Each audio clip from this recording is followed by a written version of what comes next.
ಎಲ್ರಿಗೂ ನಮಸ್ಕಾರ. ಸೊ ಇವತ್ತು ಬೆಳಗ್ಗೆನೇ ಎದ್ದೇಳ್ತಾ ಇದ್ದಂಗೆ ಬ್ಯಾಕ್ ವರ್ಕೌಟು ಹೆವಿ ನೋವಿತ್ತು ಇವತ್ತಂತೂ, ಸಿಕ್ಕಾಪಟ್ಟೆ ಹೊಡೆದೆ ಬ್ಯಾಕ್ ಮಾತ್ರ.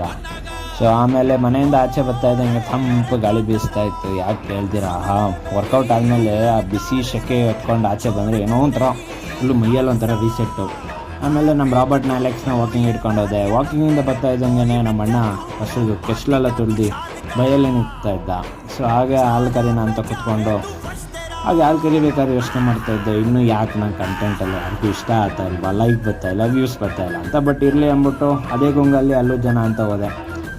ಸೊ ಅಲ್ಲೋನೆಲ್ಲ ಕ್ಲೀನಾಗಿ ಪಳ ಅಂತ ಒಳ್ಳೆಂಗೆ ಮಾಡಿಕೊಂಡು ಕ್ಲೀನಾಗಿ ಉಜ್ಜಿ ಹಾಗೆ ಸ್ನಾನಕ್ಕಂತ ಹೋದೆ. ಬಿಸಿ ಬಿಸಿ ನೀರು, ವರ್ಕೌಟ್ ಆದಮೇಲೆ ಬಿಸಿ ಬಿಸಿ ನೀರು ಇಟ್ಕೊಂಡು ಮಜಾನೇ ಮಜಾ. ಹಾಗೆ ರೆಡಿ ಆಗ್ಬಿಟ್ಟು ಸೀದಾ ನಾಷ್ಟ ಮಾಡೋಣ ಅಂತ ಹೊರಟೆ.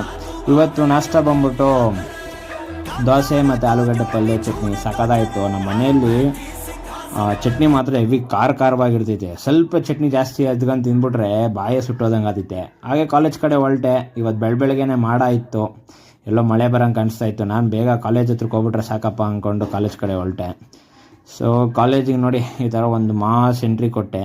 ಮಾಸ್ ಎಲ್ಲ ಸುಮ್ಮನೆ ಹಂಗೆ ಒಂದು ರ್ಯಾಂಡಮ್ ವಾಕ್ ಕೊಟ್ಟೆ. ಸೊ ಇವತ್ತು ಇನ್ನೇನು ಪೋರ್ಷನ್ಸ್ ಮುಗೀತಾ ಬಂತು ಅಂದ್ಬಿಟ್ಟು ಜನನೂ ಹೆವಿ ಕಡಿಮೆ ಇದ್ದರು. ಯಾರೋ ಒಂದು 4 ಜನ ಸ್ಟೂಡೆಂಟ್ಸ್ ಬಿಟ್ಟರೆ ಇನ್ನು ಯಾರೂ ಇರಲಿಲ್ಲ. ಟೀಚರ್ಸ್ ಕೂಡ ಸ್ವಲ್ಪ ಸಲೀಸಾಗಿ ಪೋರ್ಷನ್ಸ್ ಎಲ್ಲ ಮುಗಿಸಾಕ್ತಾಯಿದ್ರು.